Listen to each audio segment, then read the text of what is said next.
I can't wait to find random monsters in the wild, imprison them in small balls, and make them fight for their lives against their brethren and other monsters. And then breed them till they die. And I find their offspring who's a lot better than them, fight other people monsters that they imprisoned and enslaved to death, and then revive them again in the healing center. Who doesn't love a monster catching game? Before we start, please like and subscribe. Monster catching games have been a staple of the gaming genre since the days of Megami Tensei, Tamaguchi, and Digimon. From the classic Dragon Quest monsters to the more recent Yokai Watch and Nexomon, and stands above them all, Pokemon. Pokemon fans have been complaining about the quality of the games as of the recent few years. From lack of innovations, low quality graphics, and bugs. And then Temtem came along, vowing to bring all what the fans have been asking for years. With a challenging difficulty, an expansive open world, and a return to the grind that Pokemon games of old have been known for. Despite selling 500,000 copies in its early access, Temtem finds itself with an active player base of less than a happiness attack. This is a story of how the devs' questionable decisions, old inconvenient mechanics that have been abandoned for years, led a game to its inevitable demise.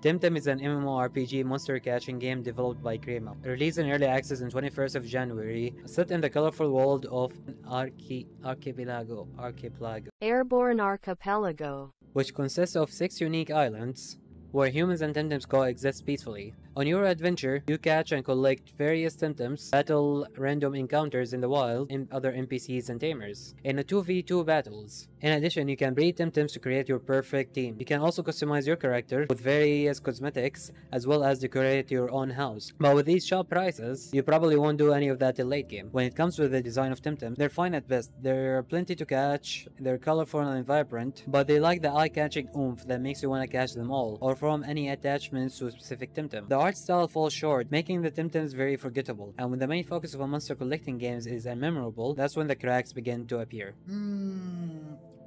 6 AM, it's a good day, the sun is shining, and it's time to start my 18 hours grind, so I don't die in the new route. Thank you, Temtem. Thank you, Grandma. Very cool. Temtem in its early access have a very challenging difficulty that will require players to grind for hours upon hours just to avoid being one-shotted by random encounters or other NPCs in a new route. You could use an item that the game shames you for using called Coward's Cloak, which will give 1 extra Temtem in your party XP without participating in the battle. It's almost like Rema thought everyone just wants to dedicate their lives for Temtem to just finish the main story. After lots of complaints and feedback, Rema finally cracked and readjusted all areas XP, Temtem levels, and leaders battles to make things a little bit easier. Even later on, they introduced another item that the game shames you for using called Coward's Blanket that gives your full party XP without having to participate in the battle. I guess they realized alienating most of your casual player base is not a good game design choice, and hard does not equal good. Money in Temtem is called Pansons, which you can earn by completing quests, battling tamers, and releasing Temtems. And you will need tons of Pansons. Wanna buy healing items? Pansons. Wanna fast travel? Pansons. Wanna buy anything cosmetic to make yourself look unique or decorate your house? A shit ton of Pansons. The game asks for so much Pansons for every little thing, and when you start playing the game, you are forced to choose between getting enough Tem cards to cash Temtems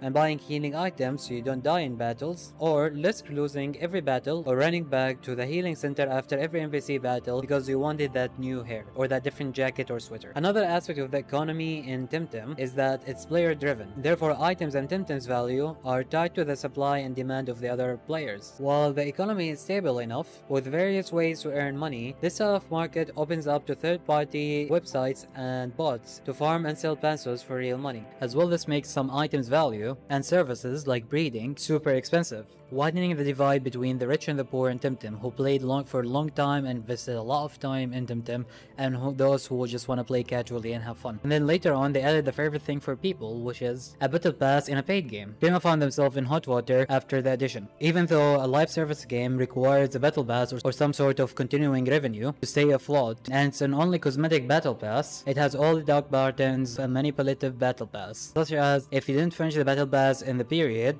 you will not get what you paid for. Also, there is a rotating shop with limited exclusive items and discounts to dial up the FOMO up to 100 and get you to buy Nova, which is the premium currency of Temtem. Obviously, following the trend of the market, you have to have 3 to 4 currencies that you go through in order to devalue the sense of how much money you're actually spending. The end game.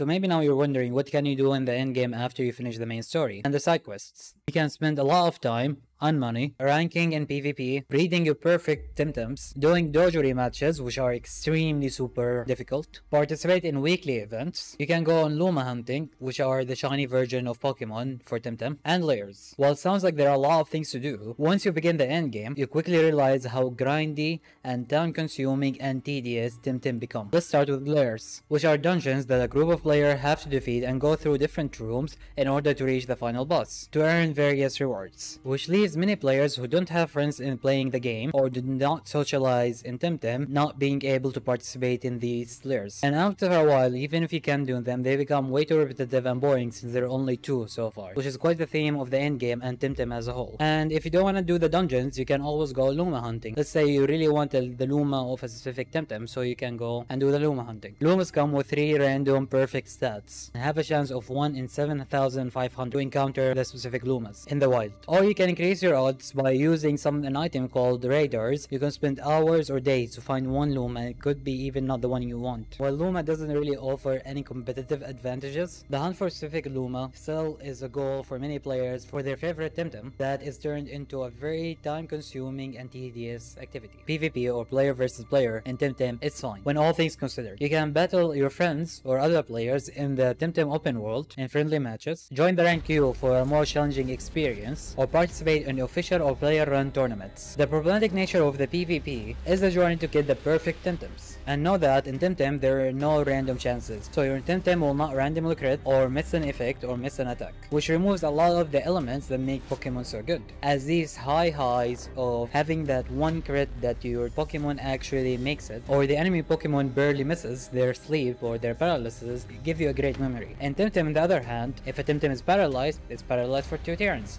If it's slipped for 2 turns, or till it's attacked again. There is no crits whatsoever, so whatever damage you're dealing is always the same, which kinda turn the battles in Temtem very expected. And if you want a proper experience or challenging matches, you have to go and make the strongest perfect team out there to min-max every little thing you can. You'll need a perfect Temtem with the perfect SVs, and then go and TV train them. These are all extra stats you can do.